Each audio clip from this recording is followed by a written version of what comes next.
So going back to the original significance claim that physician-assisted suicide is beneficial to terminally ill patients, their family, and close friends, the right to assisted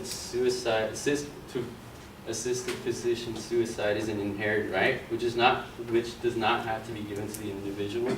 It is a liberty which cannot be denied because those who are dying might want to use this liberty as a way to pursue their happiness. So, as I stated before, that patients, if they have to go through a process with physicians of making sure that they're terminally ill, not because they're depressed and everything. But there are patients that go towards physicians because basically they're living off of medicine to help help agonize their pain and make them live through life. But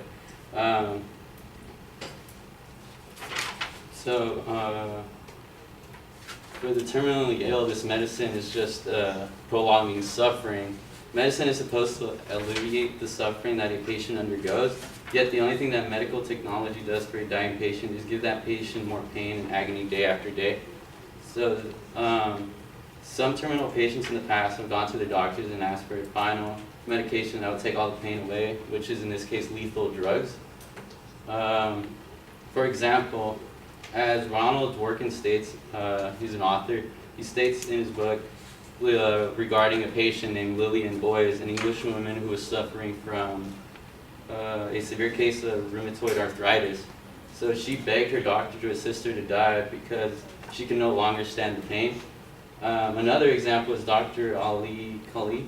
So this is another doctor, and he stated in his articles and many of his books that there are times when pain medication does not suffice towards the patients when they come to him. So terminally ill patients should have the right to physician-assisted suicide because it's the best means for them to end the pain caused by an illness which no drug can really cure. A competent terminal patient must have the option of assisted suicide because it is the best interest of that person.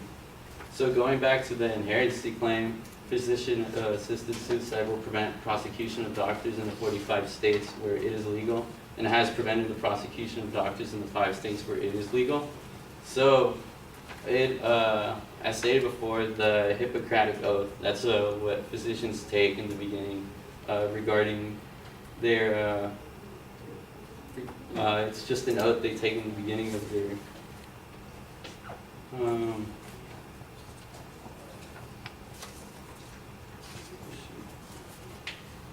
so many people believe that they hold that is against the Hippocratic Oath for doctors to participate in active euthanasia. Perhaps most of those who hold this argument do not know that, for example, according to Barnard, a Christian author of the book Good Life, Good Death, in Canada only a few medical schools use the Hippocratic Oath because it is inconsistent with its premises. The oath makes the physician promise to relieve pain and not to administer deadly medicine. This oath cannot be applied to cancer patients for treatment.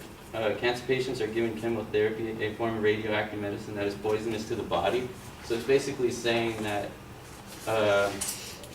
either way, the patient is suffering, is at harm of dying. So the patient wants to choose to die, or the patient wants to live, but living with that poison, for example, the chemotherapy, living with the poison every day.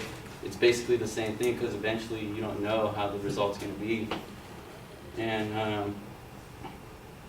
in this case, chemotherapy is considered deadly medicine because its effects on the human body and the inconsistency.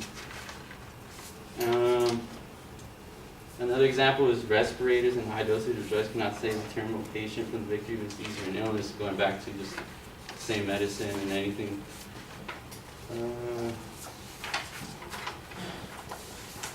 So going on to the third significance claim, which is physician-assisted suicide less costly than long-term treatments for terminally ill patients. A dying person's physical suffering can be most unbearable to that person's immediate family. So successful or not, medicine has a high price attached to it. The cost is sometimes too much for the terminally ill's family. A competent dying person has some knowledge of this, and with every day that he or she takes alive, the hospital costs go up. So the way hospitals work is they get money by having patients in, so the more patients they have and the more they take care of them, the more money they get towards their hospital. So according to Dworkin, the author of the Good Life, Good Death, he states that the cost of maintaining a diet person has been estimated as ranging from about $2,000 to $10,000 a month. Human life is expensive, and in the hospital there are only a few affluent terminal patients who can afford to prolong the life that's left in them. As for the not so affluent, not so fortunate patients, the families who would take care of their expenses if they choose to, even though the patient doesn't want to stay alive, the doctors choose to make them stay alive, so the expenses go to the family.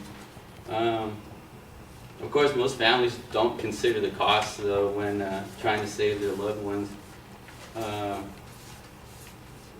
However, when the patient passes away, the family has to struggle with a huge financial hospital bill coming towards them and are often subject to financial ruin.